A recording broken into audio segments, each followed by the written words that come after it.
Si on passe dans des conditions humides propices au tassement, on n'a rien compris au désherbage mécanique, quoi. En fait, ça ne sert à rien d'y aller trop profond quand on bine. Il faut juste que ça soit un travail de scalpage sur le 2-3 cm. Déjà, il faut voir que c'est deux outils, c'est un semoir et c'est un peu une sorte de bineuse, que ça va semer, ça va désherber. Et un peu comme tout le matériel, il ne faut pas le réfléchir que sur la betterave, ça peut fonctionner sur d'autres cultures. C'est quand même des trucs très intéressants, mais qu'on ne peut pas envisager pour les premiers traitements en betterave. Déjà, elles sont trop peu développées. Et ces genres de machines n'arrivent pas à faire la différence entre les adventices et les betteraves à des stades très jeunes. Et souvent, même au début, on a quand même pas mal d'adventices à traiter qui sont des fois à des stades qu'on ne peut même pas repérer à l'œil nu. Donc c'est mieux de faire les 2 premiers traitements en plein. Et après, les adventices qui vont repousser, une fois qu'on aura des betteraves bien développées, à partir du 3e ou du 4e traitement, en fait, on peut envisager du ciblage. Nous, à l'ITB, on organise cet événement Désherbe à venir. Ça va faire maintenant quelques années qu'on fait cet événement-là, et dans l'idée, c'était de montrer qu'on pouvait faire du désherbage mécanique dans tous les types de sols, dans toutes les régions betteravières. Et là, on est revenu au point de départ. On avait commencé en Champagne et on revient en Champagne quelques années après.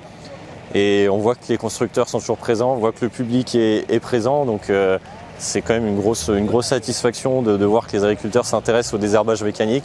Surtout qu'en fait, vu le contexte actuel où c'est du matériel qui coûte de plus en plus cher, avec des efficacités des fois un peu partielles, c'est vrai qu'on a tendance peut-être à tourner le dos au désherbage mécanique. Mais on voit que malgré tout, ça continue à intéresser les agriculteurs. Les constructeurs font vraiment des grandes innovations dans ce domaine-là. Les bineuses, c'est plus les simples bineuses du grand-père. Maintenant, c'est des technologies assez remarquables.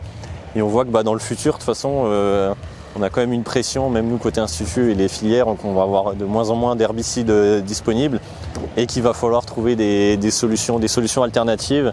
Et le désherbage mécanique, la pulvérisation de précision, la pulvérisation ciblée, localisée, ça fera partie de ces réponses dans le futur. Et donc c'est tout ce qu'on essaye de mettre en avant lors de cet événement.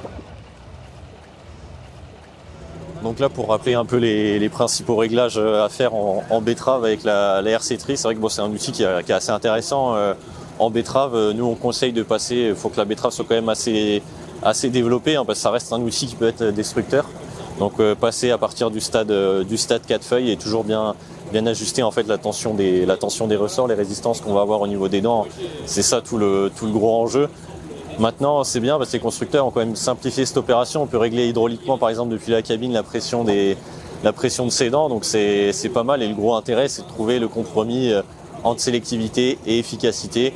Être sûr qu'on ne va pas détruire trop de betteraves comparé aux adventices qu'on veut détruire. Mais avec la RC Tri, et c'est vrai aussi pour les bineuses, mais c'est surtout vrai pour la RC Tri, il faut passer à des stades très jeunes des adventices, quoi. Souvent on nous dit pour des graminées au stade fil blanc, faut des fois presque passer en se disant en fait il n'y a peut-être pas d'adventices, mais on passe quand même, on va détruire des adventices qu'on voit pas encore en fait. Et c'est tout l'enjeu de cet outil-là. Voilà, c'est pour rappeler un peu les principaux réglages avec cette machine. Mais ça c'est vrai, ce que je veux dire, c'est vrai pour tous les outils, que ce soit bineuse, RC Tri ou autre. Ce qu'on conseille à l'agriculteur, on a du mal à faire des réglages vraiment, à dire à l'agri, il faut régler comme ça ou autre. On lui dit toujours, faut faire le test dans sa parcelle, parce que entre une parcelle qui va être à un endroit et une autre parcelle qui va être à 5 km, des fois, le réglage va être totalement différent. C'est pas tout le temps générique comme un pulvé ou des choses comme ça. Il faut toujours peut-être avoir 5-10 minutes, plus 10 minutes même en arrivant dans le champ pour être sûr de bien régler son matériel, quoi. Voilà. En vitesse, pareil, ça sera adapté en fonction du type de sol et même de la résistance qu'on va régler sur les dents. Mais bon, avec cet outil-là, en fait, vu qu'on a des largeurs assez intéressantes, on peut aller sur des 12 mètres facilement. On peut passer, c'est difficile de donner une vitesse précise parce que ça dépend tellement du type de sol, de plein de choses. Mais c'est sûr qu'en termes de débit de chantier, on sera quand même plus intéressant qu'une bineuse, quoi. Et ça reste quand même un outil plus simple, en fait, il n'y a pas vraiment de guidage ou des choses comme ça. On passe en plein, on peut passer dans plein de cultures, ça reste un outil quand même très intéressant, quoi. On peut l'amortir sur plusieurs cultures, donc c'est vraiment bien.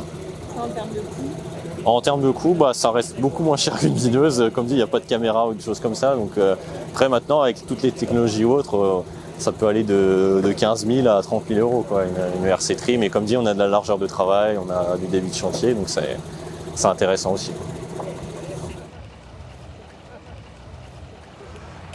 Donc là, pour rappeler un peu les réglages généraux avec une bineuse en betterave, bon, c'est vrai que c'est un outil qui est parfaitement bien adapté aux cultures de betterave, hein, qu'on soit en 45 ou en 50 cm.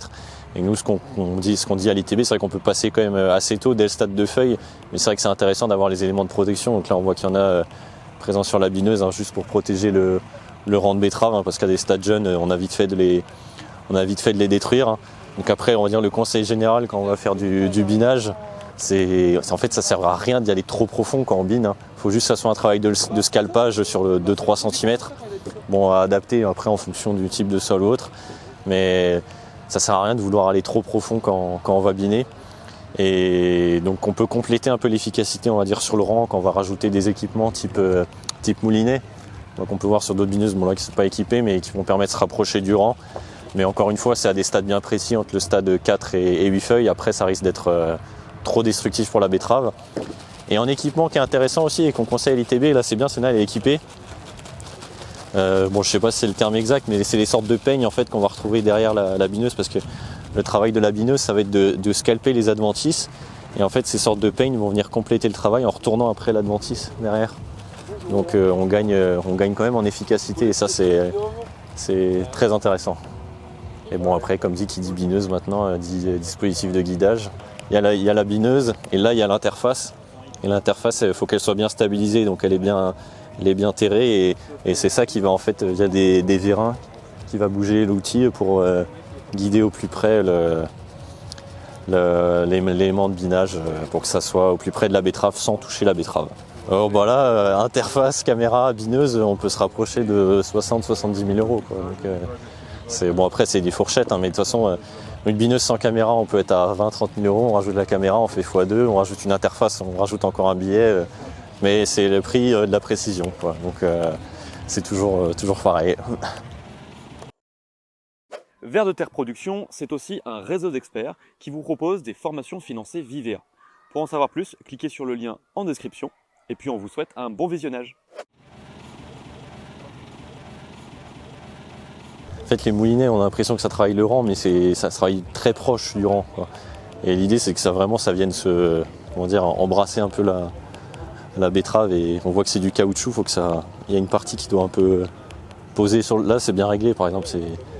Après, le seul truc là qui peut être critiquable, c'est que nous, on préfère un montage des moulinets indépendant de l'élément de binage, ce qui n'est pas le cas ici. Parce que là, du coup, les moulinets et l'élément de binage, ils suivent les mêmes reliefs du sol. Alors quand les moulinets ils sont montés sur des supports indépendants qui sont montés sur le châssis de la bineuse, en fait là ils sont indépendants sur les reliefs de la parcelle, et en fait ils vont mieux travailler sur le rang. Là on va dire que les moulinets sont bien réglés, mais leurs montages ne sont pas forcément très, très bons là. Donc sur cette machine-là, ce qui est intéressant, et c'est vrai que c'est une machine qui est à la base qui était plutôt adaptée à des cultures, on va dire un peu différentes de la betterave, plutôt des cultures légumières ou autres. Et ça vient répondre à une des impasses techniques qu'on a en désherbage mécanique en betterave, c'est qu'on a beaucoup de mal à désherber l'espace intra-rang dans les betteraves, en fait, cet espace-là, parce que on va toujours avoir du mal même avec des moulinets, on va toujours se rapprocher au plus près, mais on n'arrivera jamais à désherber cet espace-là. On peut passer avec des bineuses, mais on peut être aussi malgré tout trop destructif pour la betterave. Donc ce qui est intéressant, c'est que ça vient répondre un peu à une impasse technique, parce qu'on va le voir juste après, mais quand elle fonctionne, cette machine-là, il y a des sortes de lames qui vont venir travailler autour de la betterave et qui vont permettre ce désherbage justement dans le rang. Donc c'est, on va dire, totalement intéressant, par exemple, pour ceux qui vont faire de la production de betteraves bio. S'ils s'équipent d'une telle machine, ils vont pouvoir réduire considérablement leur coût de main-d'œuvre à l'arrachage manuel, par exemple, des adventices. Donc ça trouve vraiment tout son intérêt. Après, comme tous les technologies robotisées, robots, etc., on va le voir juste après, mais pour passer justement dans le rang, déjà là, ça a été semé un poil plus large que des betteraves classiques. Là, on est au lieu de 17-18 cm, on est plus autour de 22.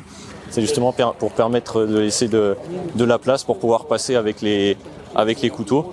Et on va le voir aussi, c'est un débit de chantier quand même très très faible, ça avance à 1 km/h. Donc 1 km/h, le chauffeur doit trouver une activité forcément dans le tracteur, parce que sinon il va très vite s'ennuyer. Mais malgré tout, faut rester concentré. Mais c'est un peu le problème de toutes les technologies robotisées pour l'instant en termes de de débit de chantier, on est quand même sur des choses très faibles, mais bon, vu le travail que ça fait, ça reste quand même assez intéressant. Mais après, ce qu'on observe aussi, malgré tout, même quand on arrive à désherber mécaniquement dans le rang, il reste toujours une petite surface autour de la betterave où il restera des adventices, mais ça, c'est hyper difficile à atteindre parce que sinon, forcément, on atteint la betterave, quoi.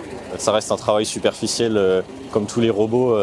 Ça va pas travailler très profond, et de toute façon, ça va travailler profond. Après, ça risque de trop endommager la betterave. Et par exemple, les pivots qui commencent à se développer et tout, dès qu'on commence à les toucher, c'est pas bon parce que les fissures qu'on va créer, bah, ça va en grossissant, ça va faire perdre du rendement, de la teneur en sucre à la betterave, quoi. Donc faut éviter de toucher les betteraves quoi qu'il arrive, quoi. C'est un peu ça. Alors pour l'instant le frein ça reste quand même le prix, le coût qui est assez élevé, c'est comparé même à des technologies type bineuse classique où on est déjà sur des coûts élevés, là on est encore sur un coût supplémentaire parce qu'il y a de l'intelligence artificielle, il y a plein de choses, c'est un peu ça pour l'instant le frein, mais la technologie est quand même assez intéressante, quoi. Bon, après pièces d'usure, je pense que ça doit rester un peu dans les mêmes on va dire dans les mêmes standards qu'une bineuse classique ou avec les pas de doigts, les lames, les socs qui en fonction du type de sol, en fonction des années, ça peut aller très vite d'une année à une autre aussi les pièces d'usure.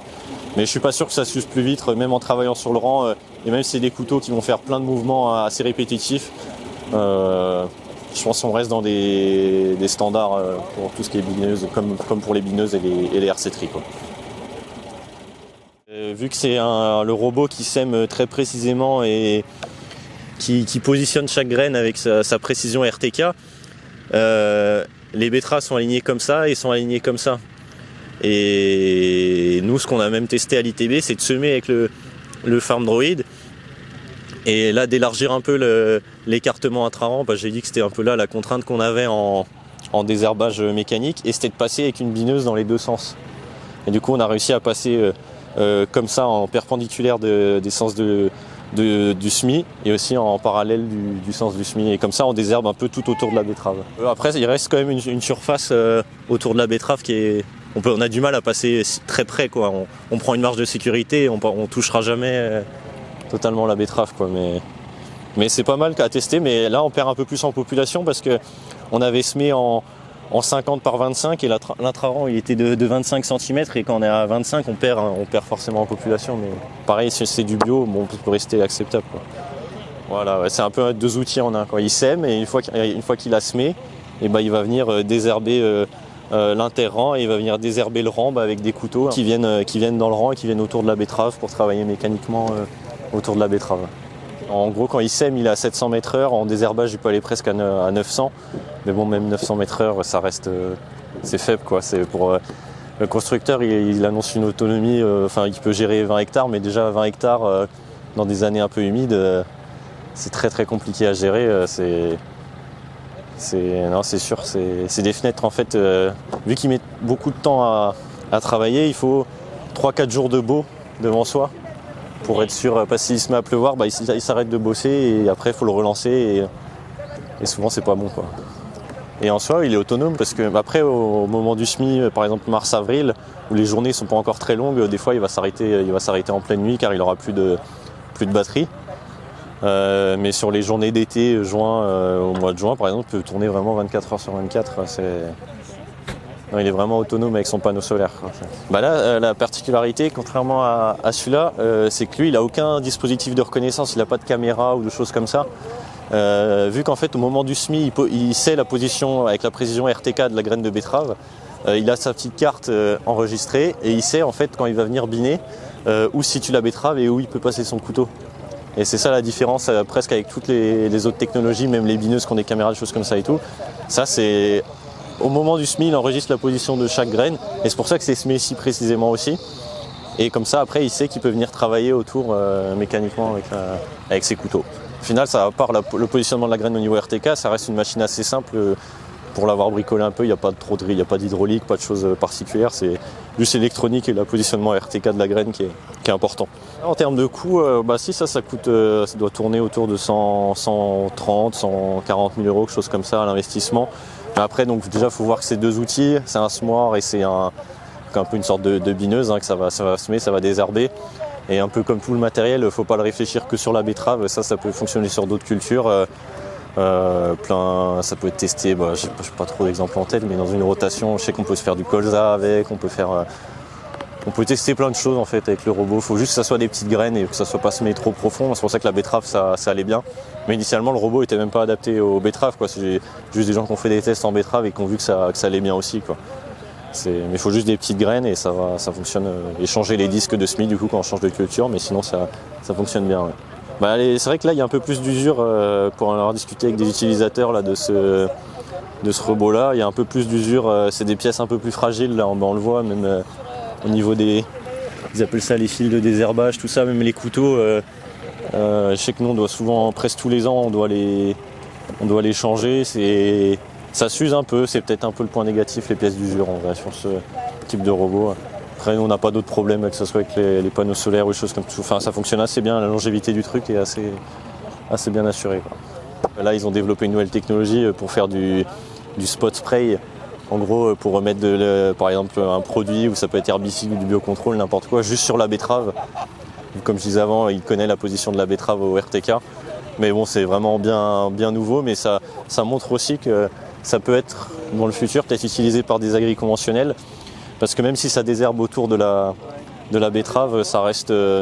la betterave en soi, faut réussir à désherber vraiment très proche du plan, et donc ça reste intéressant le spot spray de juste asperger sur la betterave, mais ça peut être comme dit de l'herbicide ou même un afficide contre les pucerons, des choses comme ça, mais ça permet des économies phyto assez conséquentes, quoi.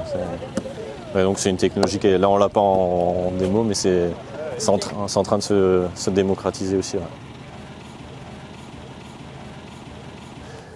Du coup là sur ce robot là, ce qui est intéressant, il tourne sur une autre culture, sur du maïs, mais c'est pour montrer un peu la polyvalence de ces technologies là. Et ce qui est intéressant à voir, donc ça c'est une version 3 mètres, mais en fait on voit qu'ils sont en train de développer une version 7 mètres qu'on a juste là. Et 7 mètres, quand on parle robotique, ça devient intéressant parce qu'on sait qu'ils avancent plus lentement, mais quand on a un outil de 7 mètres en termes de débit de chantier, là on va être pas trop mal quand même, comparé à d'autres technologies robotisées. Donc c'est quand même assez intéressant à voir, et donc là on peut voir qu'il tourne, c'est un peu le même principe que les autres technologies qu'on a vues avant. Ils désherbent mécaniquement donc l'espace interrand, et après ils vont venir aussi travailler entre les plants de maïs avec des outils spécifiques, mais l'intérêt c'est vraiment de désherber l'intégralité de la parcelle, l'interrang et le rang entre les pieds de maïs, quoi. Et donc ce constructeur-là, il annonce quand même des débits de chantier plus importants, parce que bon, là c'est peut-être pas le cas aujourd'hui, mais il peut tourner je crois jusqu'à 2 ou 3 km/h, donc en fait ça reste quand même plus intéressant que d'autres technologies qui peuvent être un peu plus lentes. Donc on voit que malgré tout ça progresse quand même pas mal la robotique. Ils ont compris que le gros problème c'est le débit de chantier, donc ils essayent un peu de répondre à tout ça en faisant des machines plus larges et des machines qui peuvent aussi aller plus vite, quoi. Donc là, c'est intéressant, on est sur une autre type de technologie qui permet d'économiser de l'herbicide et qui est complémentaire avec des herbages mécaniques. Là, c'est vraiment tout ce qui est pulvérisation ciblée. Donc en fait, le ciblage, on le voit apparaître de plus en plus dans les cultures, les grandes cultures. Tous les constructeurs maintenant, ils proposent un peu ces technologies-là. Donc là, si on prend une rampe, cette rampe-là par exemple, en fait, le principe, il est assez simple. Il y a l'organe de reconnaissance, il scanne la parcelle, il repère où sont les adventices. Et après, il y a tout un système d'algorithmes de reconnaissance, d'ordinateurs qui communiquent entre eux. Il envoie le message à la buse d'asperger ou non.